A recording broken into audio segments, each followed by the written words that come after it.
Mari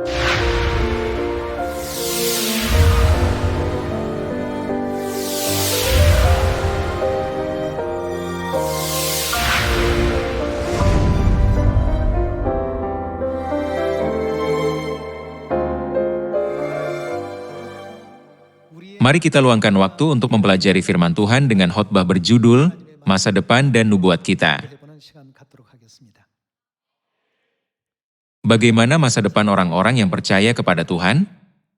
Apakah mereka gagal ketika mereka mencoba sesuatu? Mengenai masa depan kita, Tuhan memberi kita banyak firman dalam Alkitab. Dia telah mempersiapkan dunia di mana tidak akan ada lagi kematian. Dunia itu akan dipenuhi dengan sukacita, kebahagiaan, dan nyanyian syukur yang nyaring. Rasul Yohanes melihat sebuah wahyu dan mencatatnya di dalam Alkitab. Ada tertulis dalam kitab Wahyu bahwa Tuhan telah mempersiapkan bagi kita, anak-anak sorgawi, dunia yang mulia yang penuh dengan kebahagiaan, kemegahan, dan misteri yang tak terlukiskan. Ketika Yesus datang ke bumi ini 2000 tahun yang lalu, dia juga berkata, "Di rumah Bapakku banyak tempat tinggal." Yesus juga memberitahu kita bahwa dia akan pergi ke sorga untuk menyediakan tempat bagi kita. Tempat tinggal seperti apa yang telah Tuhan siapkan bagi kita? Dunia yang indah dan anggun yang tidak dapat dibandingkan dengan kehidupan sekarang, telah disiapkan untuk kita. Untuk mencapai hal ini, Tuhan juga menggerakkan banyak nubuat dalam Alkitab. Orang-orang terus menemukan masa depan mereka dalam keputusasaan, hanya mengalami kesulitan, kesusahan, dan penderitaan yang mereka hadapi.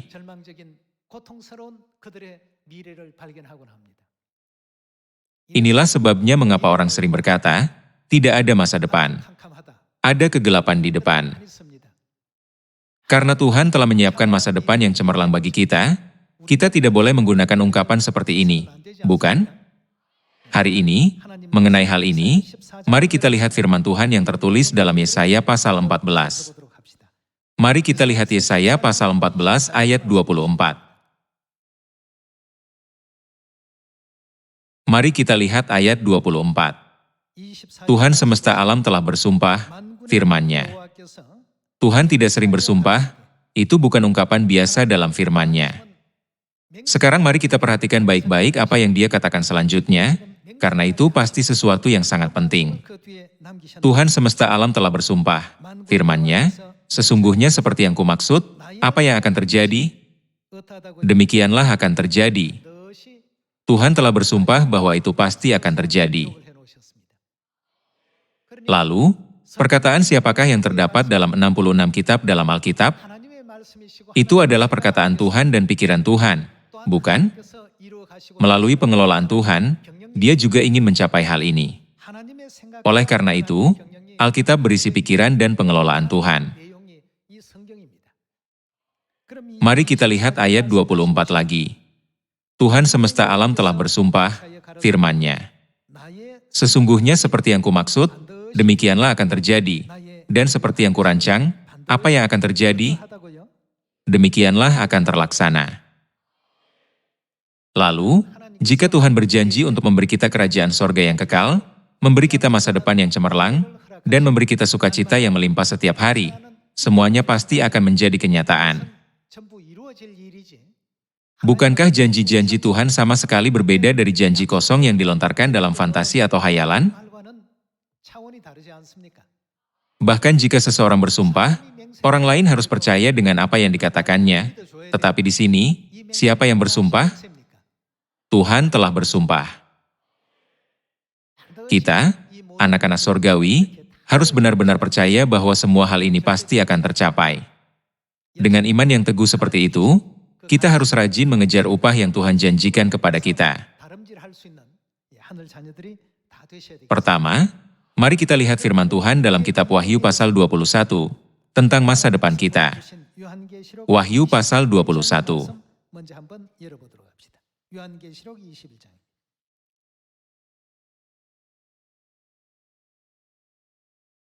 Mari kita lihat kitab Wahyu pasal 21 ayat 4. Dan ia akan menghapus segala air mata dari mata mereka, dan maut tidak akan ada lagi. Tidak akan ada lagi perkabungan, atau ratap tangis, atau duka cita, sebab segala sesuatu yang lama itu telah berlalu.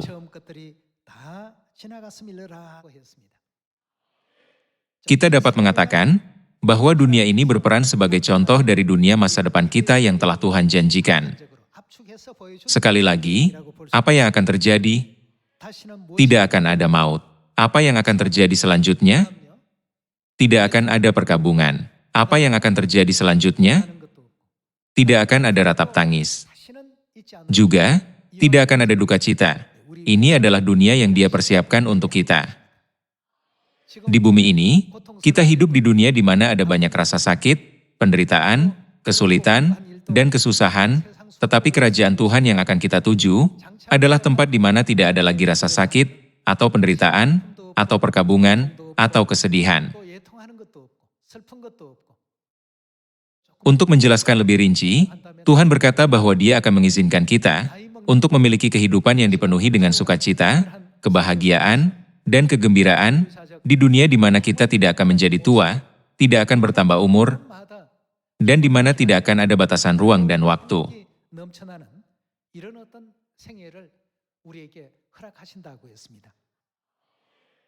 Rencana siapa ini? Itu adalah rencana Tuhan dan pikiran Tuhan. Tuhan semesta alam telah bersumpah, firman-Nya. Sesungguhnya seperti yang kumaksud, apa yang akan terjadi, demikianlah akan terjadi. Dan seperti yang kurancang, apa yang akan terjadi, demikianlah akan terlaksana. Seperti inilah masa depan kita. Tuhan telah menyatakan, bukan hanya sekali, tetapi bahkan melalui sumpah yang berulang-ulang, bahwa Dia pasti akan mewujudkannya. Kita seringkali hanya memusatkan perhatian pada diri kita hari ini, dan keadaan yang kita hadapi saat ini, dan dengan pandangan yang terbatas itu, kita membuat diri kita sendiri menjadi putus asa, mengeluh, dan menderita. Namun, kita tidak boleh membiarkan diri kita jatuh ke dalam situasi yang menyakitkan seperti itu. Ini seharusnya tidak menjadi kehidupan masa depan kita. Jika kita tidak dapat mengambil bagian di tempat yang indah itu, tempat yang mempesona itu, dan dunia yang menakjubkan itu, betapa malangnya kita. Mari kita lanjutkan dengan ayat 5. Mari kita lihat ayat 5. Ia yang duduk di atas tahta itu berkata, "Lihatlah, aku apa yang Dia lakukan? Menjadikan segala sesuatu baru."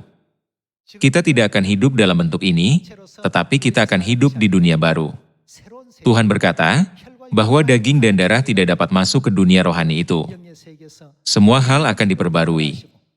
Dan firman-Nya, tuliskanlah, karena segala perkataan ini adalah tepat dan benar. Tuhan memimpin kita ke dunia seperti ini. Mari kita lihat ayat 7. Mari kita lihat ayat 7. Barang siapa menang, ia akan memperoleh semuanya ini, dan aku akan menjadi Allahnya dan ia akan menjadi anakku. Tetapi orang-orang penakut, orang-orang yang tidak percaya, orang-orang keji, orang-orang pembunuh, orang-orang sundal, tukang-tukang sihir, penyembah-penyembah berhala dan semua pendusta, mereka akan mendapat bagian mereka di dalam lautan yang menyala-nyala oleh api dan belerang. Inilah kematian yang kedua. Kita seharusnya tidak menjadi orang seperti itu, tetapi kalian dan saya semua harus pergi ke dunia yang cerah dan indah yang telah Dia tunjukkan kepada kita. Bukankah demikian? Mari kita lanjutkan ke pasal 22. Pasal 22 ayat 1. Lalu Ia menunjukkan kepadaku sungai air kehidupan, yang jernih bagaikan kristal, dan mengalir keluar dari tahta Allah dan tahta Anak Domba itu. Di tengah-tengah jalan kota itu, yaitu di seberang menyeberang sungai itu, ada pohon-pohon kehidupan yang berbuah 12 kali, tiap-tiap bulan sekali, dan daun pohon-pohon itu dipakai untuk menyembuhkan bangsa-bangsa. Maka tidak akan ada lagi laknat. Tahta Allah dan tahta Anak Domba akan ada di dalamnya dan hamba-hambanya akan beribadah kepadanya. Dan mereka akan melihat wajahnya, dan namanya akan tertulis di dahi mereka. Dan malam tidak akan ada lagi di sana, dan mereka tidak memerlukan cahaya lampu dan cahaya matahari, sebab Tuhan Allah akan menerangi mereka, dan mereka akan memerintah sebagai raja sampai selama-lamanya. Kehidupan kita di bumi ini mungkin berbeda satu sama lain. Setiap orang memiliki posisi dan status sosial yang berbeda. Namun, Tuhan telah menetapkan hidup kita di kerajaan sorga. Ketika waktu kehidupan iman kita berakhir, Kemana kita akan pergi? Kita akan masuk ke dalam kerajaan sorga yang kekal. Di kerajaan sorga yang kekal, kita tidak hanya menjadi salah satu dari umat sorgawi. Tuhan berkata bahwa kita akan memerintah sebagai raja untuk selama-lamanya. Sederhananya, setiap saat dalam kehidupan iman yang kita jalani sekarang adalah waktu yang telah diberikan kepada kita oleh Tuhan yang ingin kita memerintah sebagai raja di kerajaan sorga. Sambil mengingat hal ini, kita harus mengatasi kesulitan hari ini, kesedihan hari ini, dan kesengsaraan hari ini, dan menjadi orang-orang yang dapat masuk ke kerajaan Tuhan.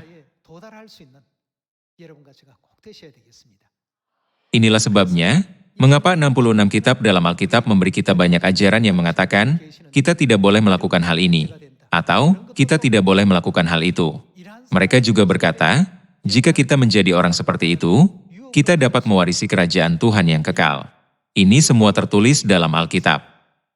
Itulah sebabnya kita memelihara hari Sabat hari ini sesuai dengan perintah Tuhan. Para anggota perempuan bertudung di kepala mereka. Kita juga merayakan hari raya. Kita menaati semua peraturan perjanjian baru, dan dengan rajin memberitakan Injil. Semua hal yang kita lakukan sekarang adalah mengumpulkan berkat untuk masa depan, bukan? Mari kita buka Wahyu pasal 21 ayat 21. Mari kita lihat pasal 21 ayat 21. Dan ke-12 pintu gerbang itu adalah 12 mutiara. Setiap pintu gerbang terdiri dari 1 mutiara dan jalan-jalan kota itu dari emas murni bagaikan kaca bening. Orang-orang di dunia menyukai emas, bukan? Namun, ketika kita pergi ke sorga, itu tidak akan berguna. Ayat 22. Dan aku tidak melihat bait suci di dalamnya, sebab Allah, Tuhan yang Maha Kuasa, adalah bait sucinya, demikian juga anak domba itu. Mari kita lihat ayat 23. Dan kota itu tidak memerlukan matahari dan bulan untuk menyinarinya, sebab kemuliaan Allah meneranginya dan anak domba itu adalah lampunya. Dan bangsa-bangsa akan berjalan di dalam cahayanya dan raja-raja di bumi membawa kekayaan mereka kepadanya. Dan pintu-pintu gerbangnya tidak akan ditutup pada siang hari, sebab malam tidak akan ada lagi di sana. Dan kekayaan dan hormat bangsa-bangsa akan dibawa kepadanya. Tetapi tidak akan masuk ke dalamnya sesuatu yang najis, atau orang yang melakukan kekejian atau dusta, tetapi hanya mereka yang namanya tertulis di dalam kitab kehidupan anak domba itu. Alkitab menjelaskan kepada kita, bahwa hanya mereka yang namanya tertulis dalam kitab kehidupan yang dapat memasuki dunia yang mulia ini. Rencana siapakah ini? Ini adalah rencana Tuhan. Ini juga yang telah ditetapkan oleh Tuhan. Untuk memimpin kita ke dunia ini, sehingga kita dapat memerintah dalam kerajaan sorga untuk selama-lamanya, Tuhan memberi kita masing-masing kehidupan kita sendiri. Setiap orang memiliki kelemahan yang hanya diketahui oleh dirinya sendiri. Karena Tuhan tahu segalanya, Dia telah memberikan orang ini kesulitan untuk membuatnya lebih kuat, memperbaiki apa yang salah. Ingatlah juga bahwa Tuhan telah memberi kita kehidupan hari ini untuk mengisi apa yang kurang. Saya berharap Anda semua akan mengatasi kehidupan hari ini dengan iman, bahwa kerajaan sorga yang kekal pasti ada. Bukankah ini sebabnya Alkitab menyebut kita orang asing dan pendatang, yang datang ke bumi ini dari sorga? Bukankah ini menggambarkan kita seperti itu? Mari kita membuka kitab Ibrani pasal 11. Ibrani pasal 11 ayat 13. Dalam iman mereka semua ini telah mati sebagai orang-orang yang tidak memperoleh apa yang dijanjikan itu, tetapi yang hanya dari jauh melihatnya dan melambai-lambai kepadanya dan yang mengakui bahwa mereka adalah orang asing dan pendatang di bumi ini. Di bumi berarti di dunia ini. Ketika hidup di bumi ini, mereka berkata, bumi ini bukan rumahku. Itu bukan tanah airku. Mereka menggambarkan diri mereka sebagai orang asing dan pendatang.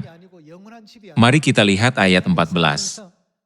Sebab mereka yang berkata demikian menyatakan bahwa mereka dengan rindu mencari suatu tanah air. Dan kalau sekiranya dalam hal itu mereka ingat akan tanah asal yang telah mereka tinggalkan, maka mereka cukup mempunyai kesempatan untuk pulang ke situ. Tetapi sekarang mereka merindukan tanah air yang lebih baik. Apakah tanah air yang lebih baik? yaitu satu tanah air sorgawi. Kerajaan sorga yang kekal, tanah air kita yang lebih baik, adalah rumah kekal kita. Mayoritas orang yang hidup di bumi ini tidak tahu dari mana mereka berasal, dan mereka tidak tahu kemana mereka akan pergi. Namun, Tuhan tahu awal dan akhir dari keberadaan kita. Di manakah Tuhan yang mengetahui segala sesuatu, memberitahu kita tanah air kita yang sebenarnya? Jika tanah air kita adalah sorga, mengapa kita datang ke bumi ini untuk sementara waktu, sebagai orang asing dan pendatang? Pada akhirnya, kita sudah berada di kerajaan sorga. Kita datang ke bumi ini untuk sementara waktu karena dosa-dosa kita. Dan Tuhan telah mempersiapkan tempat ini untuk kita. Sehingga setelah menjalani kehidupan di bumi ini dengan anggun dan indah, sesuai dengan kehendak Tuhan, kita dapat menikmati kerajaan sorga yang kekal sekali lagi. Saya harap kalian semua tidak akan pernah kehilangan dunia yang mulia ini.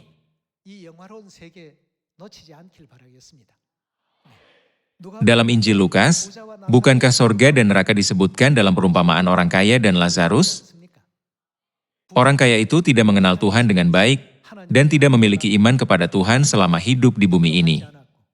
Karena alasan ini, dia menderita selamanya di neraka yang kekal. Ketika melihat adegan yang tertulis dalam Alkitab, saya berdoa agar tidak ada anggota keluarga sorgawi kita yang akan pergi ke tempat seperti itu. Mengenai masa depan kita, Tuhan telah memberi kita perkataan ini dalam Alkitab. Agar kita dapat melanjutkan ke tempat yang mulia di masa depan, ada hal-hal tertentu yang telah Tuhan persiapkan untuk kita lakukan di bumi ini. Kita harus mengikuti jalan ini. Jika kita tidak mengikuti jalan ini, kita tidak dapat memasuki dunia yang mulia itu. Itulah sebabnya Tuhan sendiri datang ke bumi ini dan menjadi anak domba, sehingga kita dapat mengikuti Dia. Oleh karena itu, dalam Wahyu pasal 14, apa yang diperintahkan Alkitab untuk kita lakukan, diberitahu kepada kita untuk mengikuti anak domba kemanapun dia pergi. Juga, ketika kita membaca dari Mika pasal 4 ayat 1, apa yang harus kita semua lakukan? Ketika dia mengajar kita tentang jalan-jalannya di akhir zaman, kita harus melakukan segala sesuatu sesuai dengan ajarannya. Mengapa demikian? Kemanakah dia memimpin kita? Ke kerajaan sorga yang kekal, kita harus melihat dunia itu. Seorang anggota menghasilkan banyak buah hari ini, itu adalah hal yang baik. Seorang anggota telah menjalani kehidupan iman selama 10 atau 20 tahun. Itu juga merupakan hal yang baik. Namun, yang penting bukanlah berapa lama kita telah berada dalam kebenaran seperti 10 atau 20 tahun. Tetapi apakah kita hidup sesuai dengan kehendak Bapa hari ini atau tidak? Tuhan berkata, bahwa pikirannya pasti akan terlaksana, dan rencananya pasti akan digenapi. Dan bahwa Tuhan telah mempersiapkan dunia yang mulia ini bagi kita, dan menunjukkan kepada kita jalan menuju kerajaan sorga. Ibrani pasal 9. Mari kita lihat ayat 15 bersama-sama. Mari kita lihat Ibrani pasal 9 ayat 15. Karena itu, ini berbicara tentang Yesus Kristus. Karena itu ini berbicara tentang Yesus Kristus. Ia adalah pengantara dari suatu perjanjian yang baru, supaya mereka yang telah terpanggil. Dengan kata lain, mereka adalah anak-anak sorgawi. Apa yang mungkin mereka terima? Mereka dapat menerima bagian kekal yang dijanjikan, sebab ia telah mati untuk menebus pelanggaran-pelanggaran yang telah dilakukan selama perjanjian yang pertama.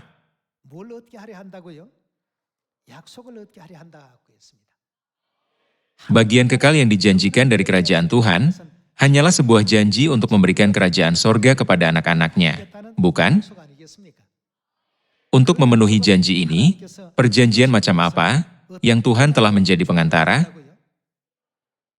Tuhan memainkan peran jembatan melalui perjanjian baru. Untuk menyelesaikan pekerjaan itu, Dia datang ke bumi ini sebagai pengantara. Oleh karena itu, dapatkah mereka yang tidak berada dalam kebenaran perjanjian baru masuk ke dalam kerajaan sorga yang kekal? Bukankah ini sebabnya kita harus mempraktikkan kebenaran perjanjian baru dengan rajin? Kita memelihara hari Sabat, Paskah, dan hari raya perjanjian baru. Kita juga mengikuti baptisan perjanjian baru. Bukankah menjalani kehidupan yang taat pada semua ajaran Tuhan demi masa depan kita sendiri? Kita semua harus melakukan yang terbaik untuk tidak menjadi malas. Mari kita lihat apa yang telah Tuhan persiapkan dan janjikan dalam perjanjian baru dengan membuka Yeremia pasal 31 ayat 31.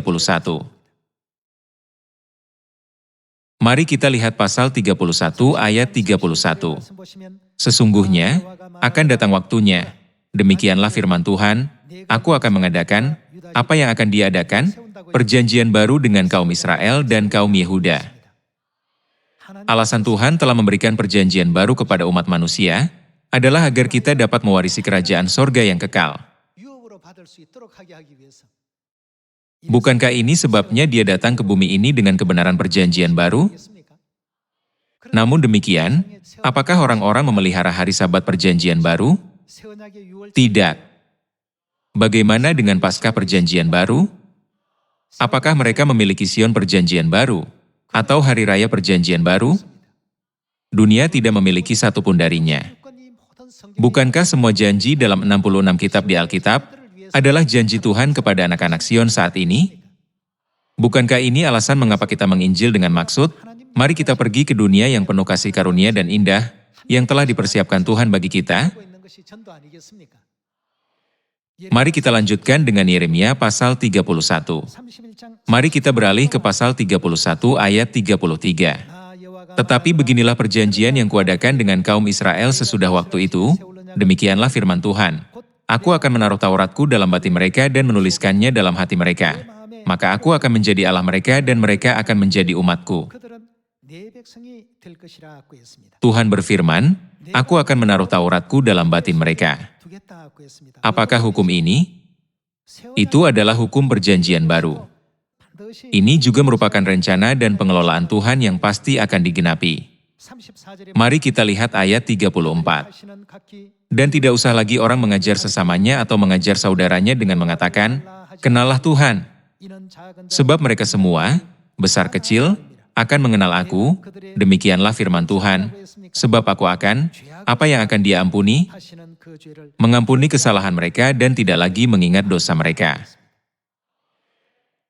Melalui perjanjian baru, Tuhan akan mengampuni semua kesalahan kita dan menghapus semua dosa kita. Karena perjanjian baru adalah kebenaran yang sangat berharga, yang mencerahkan masa depan kita. Bukankah kita memelihara hari Sabat perjanjian baru dan Paskah perjanjian baru?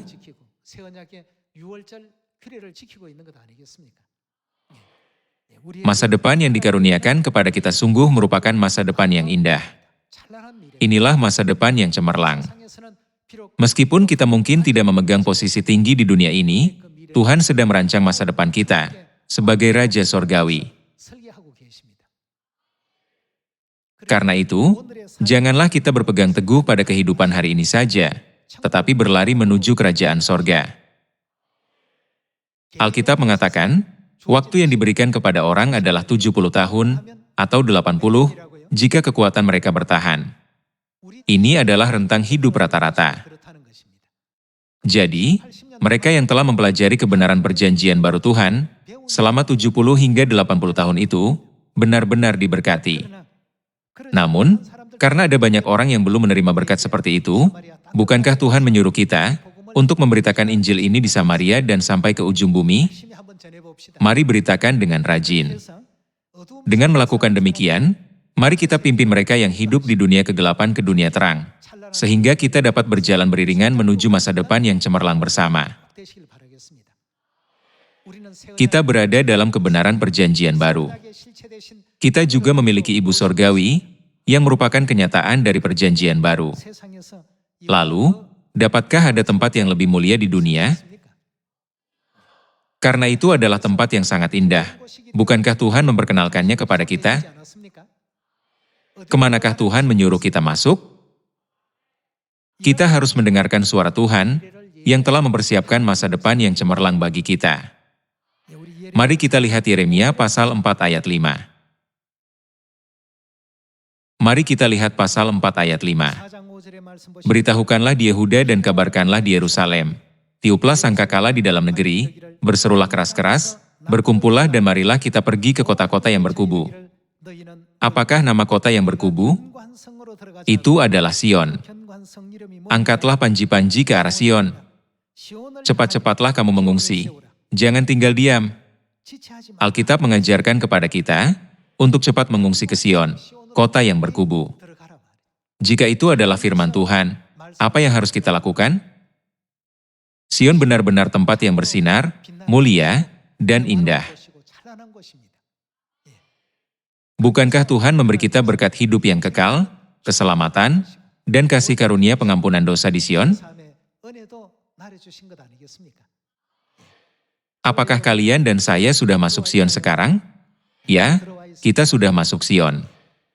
Marilah kita panjatkan syukur, hormat, dan kemuliaan kekal kepada Tuhan Elohim, Tuhan Bapa dan Tuhan Ibu, yang telah memanggil kita ke Sion, dan selalu berfokus pada masa depan yang dinubuatkan bagi kita. Jika kita tenggelam dalam kesulitan saat ini, dengan berpikir, saya mengalami kesulitan seperti itu, atau saya menderita sakit seperti itu, kita dapat kehilangan masa depan kita. Saya berharap bahwa semua anggota keluarga sorgawi akan dapat menikmati kehidupan kekal dan berkat-berkat di kerajaan sorga yang mulia, di mana tidak akan ada lagi maut, perkabungan, atau duka cita, tetapi sukacita dan kebahagiaan akan bermekaran dengan indahnya. Di manakah tanah air kita? Ketika kalian membaca dari Ibrani pasal 11 ayat 13, dikatakan bahwa tanah air kita adalah kerajaan sorga. Jangan sampai kita kehilangan kerajaan sorga. Saya juga meminta semua anggota keluarga sorgawi untuk memanjatkan syukur, hormat, dan kemuliaan kekal kepada Tuhan Bapa dan Tuhan Ibu yang telah mengajari kita kebenaran perjanjian baru, supaya kita dapat pergi ke kerajaan sorga. Saya ingin mengakhiri khotbah hari ini. Terima kasih.